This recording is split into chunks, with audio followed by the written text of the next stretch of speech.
That is good match management by Hikaru Nakamura. Remember, we see the eval bar go up and down. The players have no idea, and that looked like an equal position. The same amount of material for both sides. So now we're in game 7. It's 4-2 Hikaru.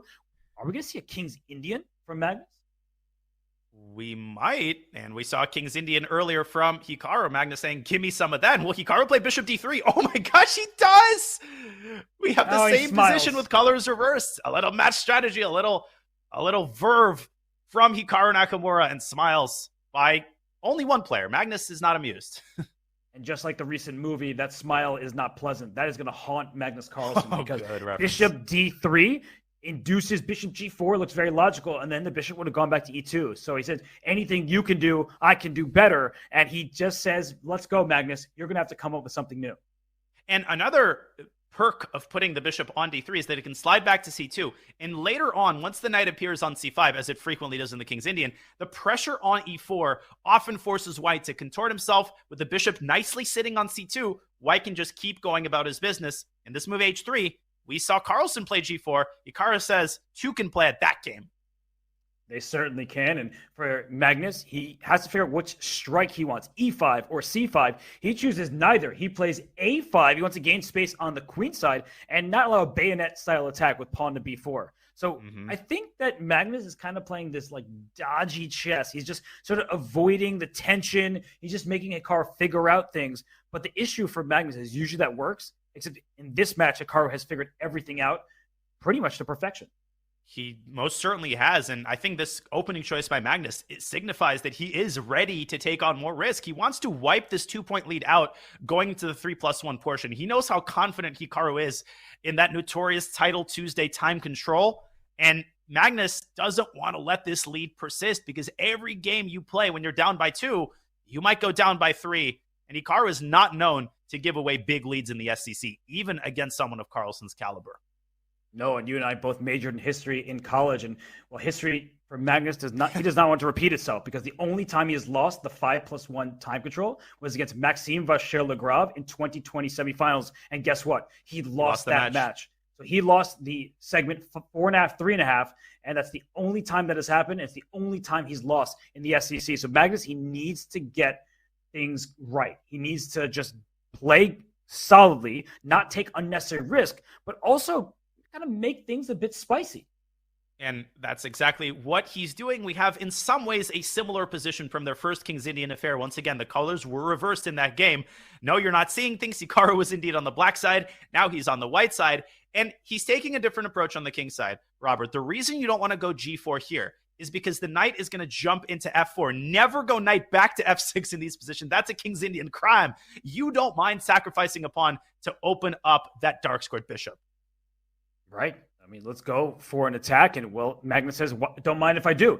A4. The problem is A3, one pawn can attack all of the enemy forces. If you play A3, white pushes the B pawn, keeps the file closed. So I'm looking at this. I feel like Magnus, sure, he wants B5.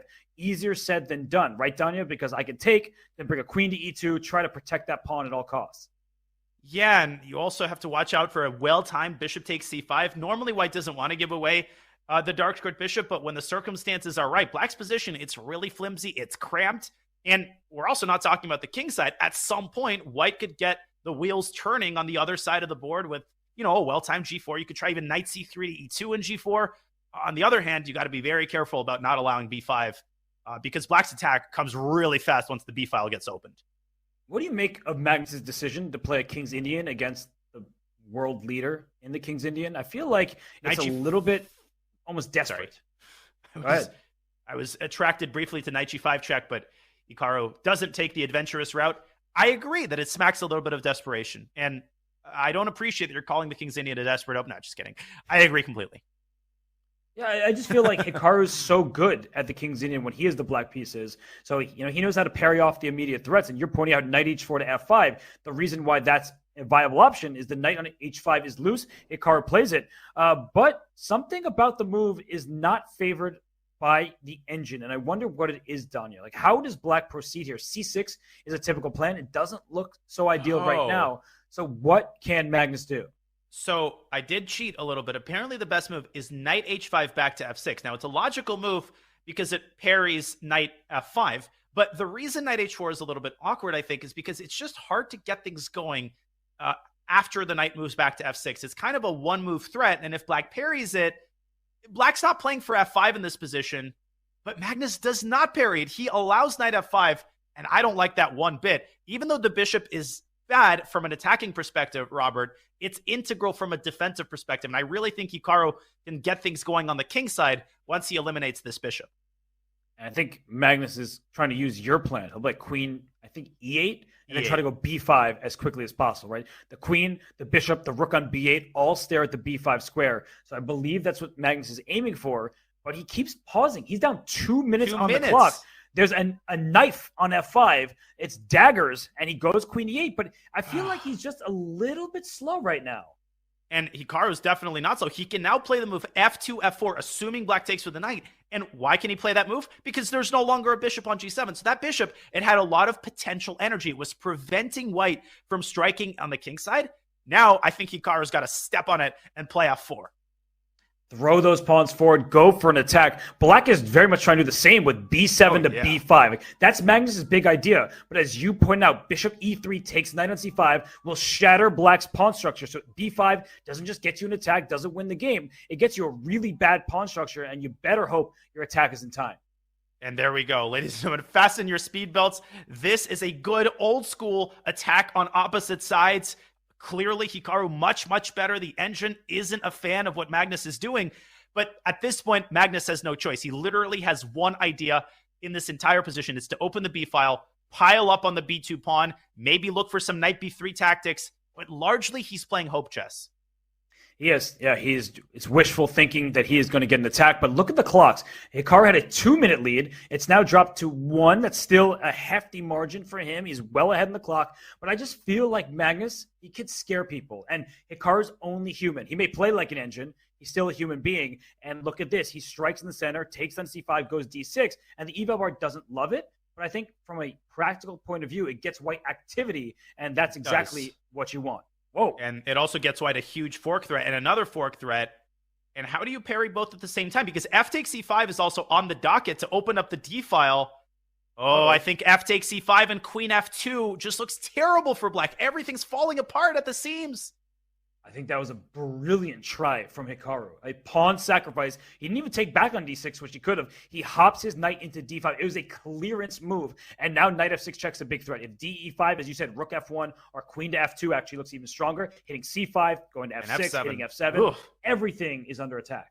And apparently, Robert, I'm going to rewind for just a second. The only move in this position was knight to h5 to keep in contact with the e5 pawn. This is such an engine move, just dropping the knight back toward the corner. Magnus played the obvious move. He's down to 30 seconds. He's backpedaling furiously and trying to keep the center patched up. I think Hikaru can play ED. I think he can play queen f2. This is like the worst kind of position to have against Nakamura with 30 seconds left on your clock. Although b takes c4 is an option, the b file is open, and be very careful if you're Hikaru. Do not take your eyes off the b2 pawn. If black can line queen and rook up, there are checkmate threats. But the knight on d5 covers f6, so the queen can't get there. It covers b6, the queen can't get there. Bishop e6 is trying to eliminate white's best piece. All you can eat. Hikaru just grabbing and grabbing and eating, but apparently the eval bar didn't like this move. What's the defense? I don't think Magnus can find this in 14 seconds. No, he goes knight takes e6, queen d6, knight f6 check. Gets the queen right back. Knight c7, as you're pointing out, also looks very strong, but queen h8. Wow, that is so easy to miss. And then things get crazy. You can go e5, the knight jumps into c4. If Hikaru had 15 seconds at this point, hey, this would have been a game, but he's got a minute 40. He's got an eternity on the clock to figure this out, and he starts with e5. Okay, oh my gosh. Not loved by the engines. Rook b5, if queen takes e6, you swap queens and win the d5 knight. So, you got to keep your material. And speaking of material, white is only up 1 pawn. Queen takes f6. And queen takes b5 as a desperado. He's got to move his... Gosh. Wait, what does Magnus do? What a shot. He sacks his knight. And then rook takes e5 at the end. And the knight... No, knight's not trapped. It's rook b8. Wow. He just goes right for the pawn. He just wants an attack. Hikaru could even play like king a1, bishop b1. He can curl up into a ball. Instead, he eliminates the attacker. And is rook takes a2 a possibility? But Hikaru going for mate. He wants rook d7. Oh, my gosh. Oh, this is over. 1 second left. Magnus loses on time. Hikaru Nakamura sticks a knife on f6, and it is knockout.